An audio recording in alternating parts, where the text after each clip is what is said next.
Bukod sa pagiging performer, nais na ring subukan ng SB19 member na si Josh Cullen ang magkaroon ng acting career. Yan ang sinagot niya mismo sa bandera matapos nilang tanungin kung gusto niyang itry ang pag-arte sakaling may mag-offer sa kanya.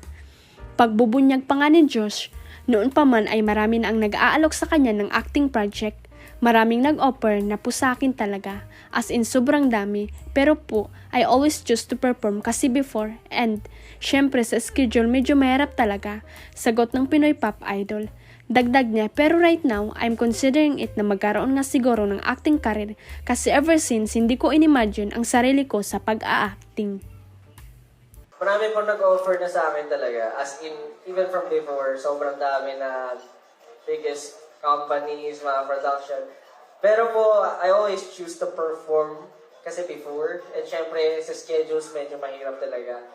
Pero right now, I'm considering it na magkaroon nga na siguro acting career, i-venture out into ano yung mamumunta ako dito.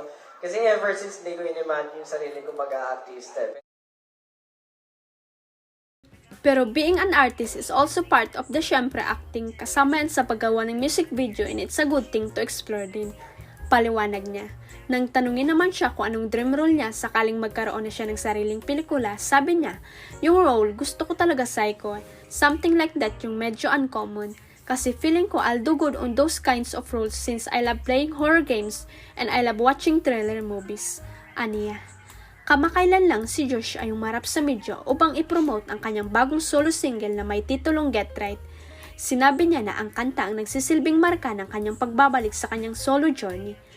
Nabanggit din niya na marami ang aabang sa kanya pati na rin sa P-pop sensation na SB19 sa pagpasok ng 2024.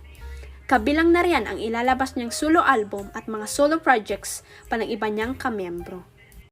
Pero I think being an artist itself is part of, di ba, syempre acting, yung kasama yan sa paggawa ng music video.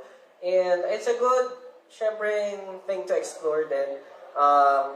Yung role, gusto ko talaga psycho eh. Gusto ko maging psycho sa mamamatay na.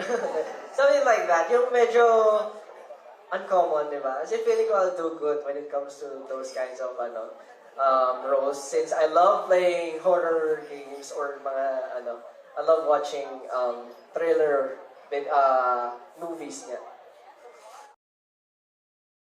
Huwag kalimutang i-click ang subscribe button at i-ring ang notification bell para sa latest at legit chika updates.